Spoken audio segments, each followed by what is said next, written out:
ઘણો પ્રયાસ રહ્યો કામો માટે। પ્રશાસનની સામે મેં ઘણી બધી રજૂઆત કરી। જિલ્લા પંચાયતમાં જનરલ બોડીમાં અમે લીધી, ઘણા બધા કામો જનરલ બોડીમાં લીધા, પંચાયતોમાં પણ કરવાની કોશિશ કરી। ઘણા બધા આપણા કામો થયા, પણ એવા જે કામો હતા કે રોજ આપણે એમનો સામનો કરી રહેલા હતા, એવા કામો આપણે નહીં કરી શક્યા।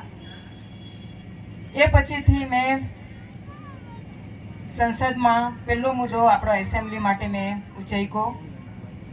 એસેમ્બલી માટે એટલા માટે ઉચક્યો કે જિલ્લા પંચાયત ને પંચાયતમાં જ્યારે મોહનભાઈ હતા, લડીને પાવર આપ્યા।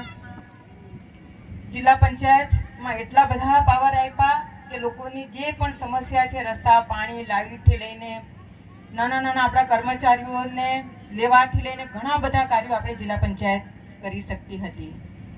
પંચાયતોના એટલા બધા પાવર હતા કે નાના રસ્તાથી લઈને પાણી, નાની સુવિધા બધું કરી શકતી હતી પંચાયત। પણ થોડા વર્ષ પહેલાં બધા જ આપણા પાવર ધીરે ધીરે લઈ લેવામાં આવ્યા અને સમસ્યા આપણા વચ્ચે ખૂબ જ વધી ગઈ। એ જોઈને મેં એસેમ્બલીની માંગણી કરી। એસેમ્બલી આવશે તો આપણે જનપ્રતિનિધિ લોકોના એક સમસ્યાનું સમાધાન કરી શકીએ, એના માટે આપણે એસેમ્બલીની માંગણી મેં કરી। બીજો મુદ્દો આપણા નોકરીમાંથી કાઢી મૂકેલા બધા જ કર્મચારીઓ, એમાં ટીચરથી લઈને પીડબ્લ્યુડીના કર્મચારી, જિલ્લા પંચાયતમાં કામ કરતા આપણા નાના કર્મચારી, મિડ ડે મિલ્કમાં કામ કરતા કર્મચારી, પંચાયતોમાં કામ કરતા કર્મચારીઓને કાઢી મૂકવામાં આવ્યા। એના માટે મેં રજૂઆત કરી ભારત સરકારની સામે। ત્રીજો મુદ્દો આપણા ગરીબ અને આદિવાસી લોકોના જમીન ખાલી કરવામાં આવે, ઘર તોડી પાડવામાં આવ્યા। એના માટે મેં ભારત સરકારની સામે માંગણી કરી કે જે આપણા ગરીબ અને આદિવાસી લોકો છે, જે જમીન વિહોણા લોકો છે, એમને જમીન મળે, ઘર બની શકે, એ માંગણી મેં કરી।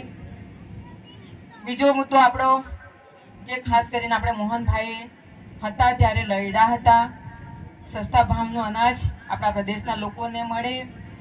આપણું પ્રદેશ કુપોષણની સમસ્યાનો પણ સામનો કરી રહ્યું છે, એના માટે મોહનભાઈએ માંગણી એવી કરેલી હતી કે એમાં તમને સસ્તા ભાવનું અનાજ તો મળે જ, ઓઇલથી માંડીને મીઠું, કઠોળ, ઘણી એવી વસ્તુ હતી કે એમાં આપણા ગરીબ આદિવાસી લોકોને અને ગરીબ લોકોને મળી રહે। એવા મેં ઘણા જંગલ જમીનના મુદ્દા હતા, નોકરી માટેના મુદ્દાઓ હતા, ઘણા બધા મુદ્દાઓ મેં ભારત સરકારની સામે મૂક્યા। એમાં પણ આયુષ્યમાન કાર્ડ, આપણને હોસ્પિટલમાં દવા ના મળતી હતી, એના માટે પણ મેં રજૂઆત કરી। ઘણા એવા મુદ્દા હતા કે સમાધાન એમાં પણ થયું ને। જે રસ્તા, પાણી, લાઇટ જેવા આજે આપણે હમણાં જે સામનો કરી રહ્યા છે, સૌથી વધારે મોટામાં મોટી સંખ્યામાં આપણને રસ્તાનો પ્રોબ્લેમ પ્રદેશમાં છે, પાણી માટેનો પ્રોબ્લેમ છે। એના માટે મેં હર વખત બધાની સામે મેં રજૂઆત કરી, છતાં પણ જે સમાધાન થવા જોઈતું હતું એ નહીં થયું। એટલા માટે પછી હું ને અભિનવ ચારે આપણા પ્રધાનમંત્રી નરેન્દ્રભાઈ મોદીને મળ્યા। પ્રદેશની હરેક સમસ્યાના બાબતમાં મેં એમને જણાવ્યું, જે હકીકત છે એમને અમે જણાવી ને પછી આપણા પ્રધાનમંત્રીએ ખૂબ જ શાંતિથી સાંભળ્યા અને આશ્વાસન આપવામાં આવ્યું કે જરૂર આ પ્રદેશ માટે આપણે હળી મળીને કામ કરવાનું છે। આવી છું, આપણા માનનીય પ્રધાનમંત્રીએ ખૂબ જ વિશ્વાસ રાખીને મને આ જવાબદારી સોંપી છે, તાકી એક સમસ્યાનું સમાધાન થઈ શકે। આ જ બધા કામો લઈને હું તમારી સમક્ષ આવી છું। 5 વર્ષમાં આપણે કયા કયા કામો કરીશું એ આશ્વાસન સાથે તમારે समक्ष में आई छू। भारतीय जनता पार्टी में आकर टिकट प्रधानमंत्री साहब ने दी है और हम सब लोग एक हो गए। पार्टी और नीचे कार्यकर्ता सब एक होके काम कर रहे हैं। इसी तरह से सामरवाणी मसाट एक समझदार जनप्रतिनिधि भी है और सब रोज टीवी देखने वाले, रोज मोबाइल, सब आपको पूरे देश में कुछ भी होता है तो आपको मालूम पड़ता। मोदी जी तीसरी बार प्रधानमंत्री बनने जा रहे हैं। 400 पार का जो नारा है, 400 पार में कलाबेन देवकर जी जीत के जाना चाहिए। और लाइट, रोजगार से लेकर बहुत सारे मुद्दे हैं और आने वाले चुनाव के बाद हम ज़रूर काम करेंगे। जो हमारे 32 ऐसे जो मुद्दे लिए हैं हमने वो ज़रूर हम पूरे करेंगे प्रदेश में। तकरीबन 30 वर्षों से आप लोग इस संसदीय क्षेत्र से सांसद चुनकर लगातार रहे, पर आज भी मूलभूत समस्या है पानी की है। तब तो सब ठीक था, 20-25 साल तो जब सर थे तब तो सब ठीक था।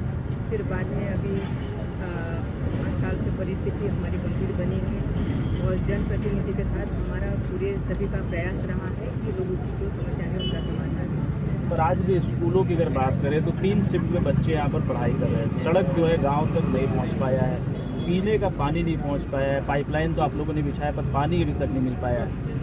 वही तो प्रयास रहेगा, इसलिए तो माननीय प्रधानमंत्री के ऊपर हमने भरोसा किया है।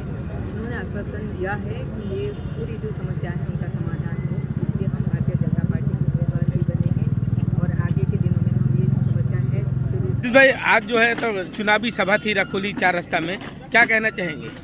आज हमारे प्रत्याशी कलाबेन डेलकर की आज जनसभा थी इधर रखोली 3 रास्ते पे।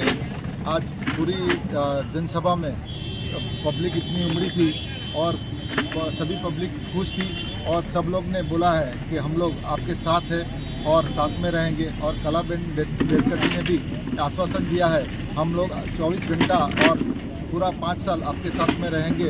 आश्वासन दिया है कोई भी काम होगा आधी रात को हम लोग काम करने के लिए तत्पर रहेंगे। तो सभी लोग खुश हैं और सभी लोग साथ दे रहे हैं। हमारे दादरा नगर हवेली लोकसभा चुनाव के प्रत्याशी श्री कलाबेन मोहन भाई डेलकर जो प्रत्याशी बने हैं उनके ऊपर हमें राजस्थान वासियों को पूर्ण विश्वास है, क्योंकि हम पिछले 25-30 साल से यहाँ पे रह रहे हैं। हमको कोई परेशानी नहीं हुई है, व्यापार में भी 4 चांद लगे हुए हैं। पिछले कुछ समय में जो तकलीफें थी वो भी हमारे लोकसभा प्रत्याशी कलाबेन जीत के दिल्ली तक पहुँचेंगे और हमारे यहाँ पे नए नए उद्योग और रोज़गार के नए अवसर पैदा करेंगे। इसी की भव्य हमारी मन की जिज्ञासा को जान के हम व्यापारी एसोसिएशन ने भव्य उनका स्वागत सत्कार रखा और उन्होंने हमको आश्वासन भी दिया कि आपको व्यापार में कोई भी तरह की तकलीफ नहीं आएगी। हमारी ये कर्म भूमि है और तुम्हारी कर्म भूमि में आप अपना तन मन लगा के धंधा कीजिए, कोई व्यापार में तकलीफ नहीं आने देंगे, ऐसा हमको आश्वासित किया। और आशा भी है कि हमारे व्यापार बढ़ेंगे और सब हमारी यहाँ की दादरा नगर हवेली की जनता खुशहाली के साथ में फले फूलेगी और हमको आश्वासित किया, उसके लिए हम बहुत बहुत आभार